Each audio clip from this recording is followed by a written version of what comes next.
Now, there are certain unwritten rules in life. You don't bring a tuna sandwich to a cinema, you don't ask a woman her age, and if you're a member of a multi-billion euro club like the EU, you generally don't spy on the people who quite literally pay your bills. Well, if you're not Viktor Orban's Hungary, that is. Because for years, Orban's government has actually been running an espionage operation in Brussels that was less Mission Impossible and more Mr. Bean Goes to Belgium. And their targets? Well, not Russian agents or Chinese hackers as you would probably expect from a Western intelligence agency. No, they were spying on their own supposed allies. And let's be clear, the problem isn't the fact that they were spying per se. You could say that everyone does that from time to time. The main problem is that they were doing it to save the ruling party and Orban himself, not the country's interests, as should be the case. Let's dive into what exactly happened. Now, between 2012 and 2018, Hungary's intelligence service, the Information Office, or IH, used its own official diplomatic building in Brussels, the permanent representation to the EU, as a base of operations. Now, as I said, using embassies for intelligence is as old as diplomacy itself, but there is generally a golden unwritten rule. You don't run hostile operations against your friends, or who you pretend to be your friends at least. See, Hungary's spies actually crossed that line, and they did it with the traditional subtlety of an Eastern European tracksuit. They were trying to recruit not foreigners, as would probably usually be the case, but their own citizens, that is, Hungarians who work inside the European Commission or other European institutions. Operatives would approach them and sometimes even appeal to a kind of sense of patriotic duty, with one agent reportedly even claiming that we're both Hungarians working for the same cause, so let me recruit you. And as you can probably tell, their methods were astonishingly blatant. In one case, an agent even tried to get a European Commission official to sign kind of a formal recruitment paper that would officially designate them as a secret collaborator of the Hungarians. And that is probably the kind of paperwork that you would expect from a 1970s not-so-good Stasi drama and not in modern-day in Brussels. And their behavior was actually so reckless that some of the targeted employees just went and reported the attempts to their own security services because, of course, they did.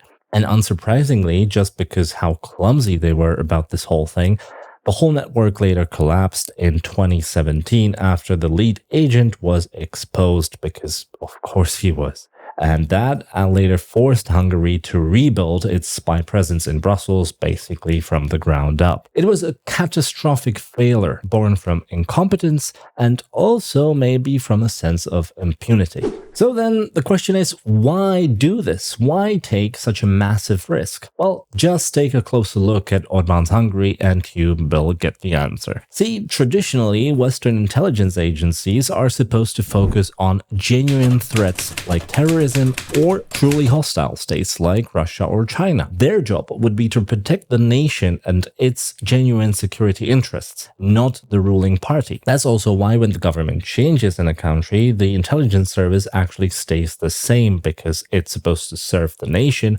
no matter what the government currently is. But in Hungary, the logic is flipped. It's the other way around. More than anything in the world, Orban is actually desperately interested in staying in power. And think about it, he probably has a good reason to. Over the years, Orban has created a clientelist regime in Hungary, where he himself and a lot of his closest friends got very rich and very powerful, while the average citizens suffer in a crumbling economy, record inflation rates, and a disappearing sense of freedom.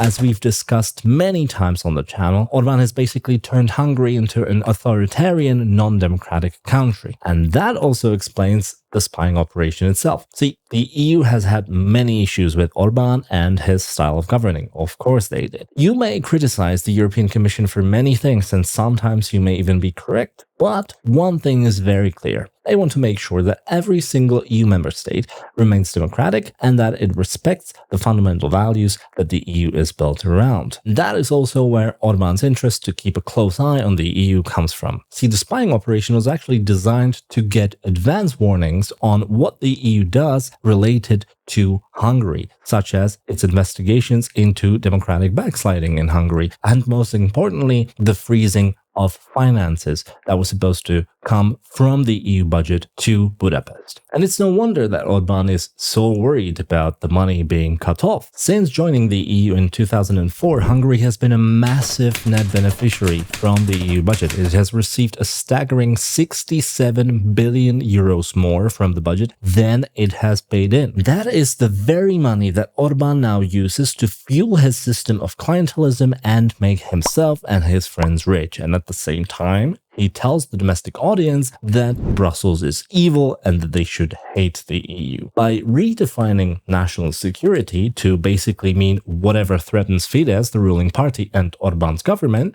Orban basically gave himself a twisted justification for treating Brussels basically on par with Moscow or Beijing. Not like an ally, but more like an enemy. National security was turned into a weapon for self-preservation of the regime.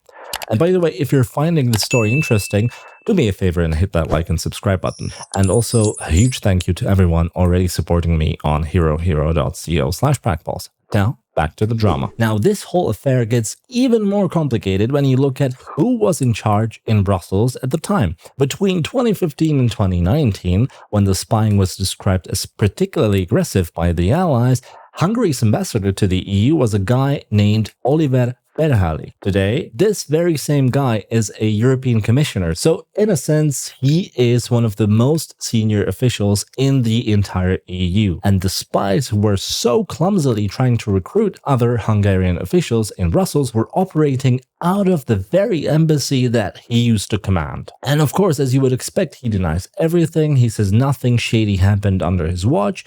But sources from within the intelligence services confirmed that he must have known because he was something like their line manager. He was responsible for all the spies operating from within his own embassy, and on multiple occasions, he was also one of the recipients of the intelligence reports that they produced. To make it even worse, he is also a guy known in Brussels for his absolute and unquestioning loyalty to Orban. That's to be expected because, he was specifically chosen for the job of a European commissioner by Orban's government. And that in itself is deeply problematic. See, the thing is that a European commissioner is legally required to be completely independent of national governments and only loyal to the EU's interests. And let's face it, can someone who is not only a close ally of Orban, but has also presided over a mission to spy on the EU, truly be considered loyal?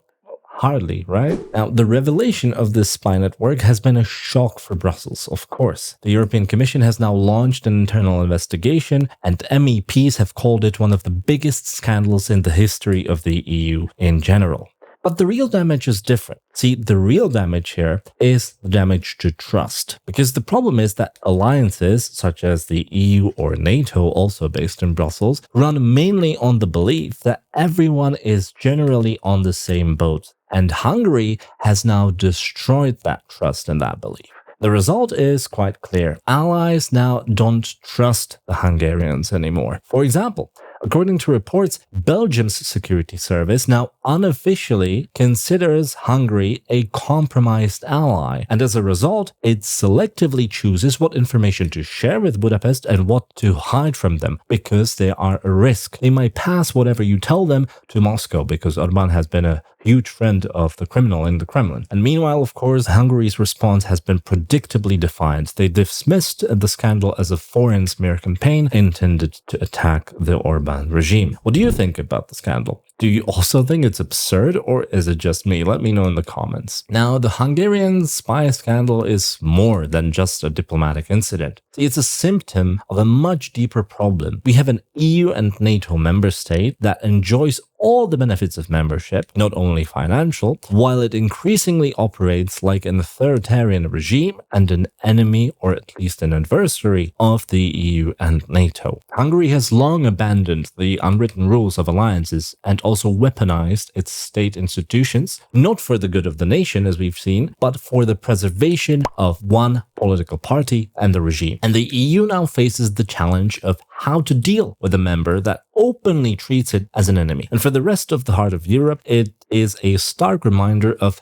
just how fragile democracy can be and how quickly the line between ally and enemy can be blurred. We'll definitely be following the developments, so don't forget to subscribe and follow us to see our future content. I'm Jan, and this has been Progpulse.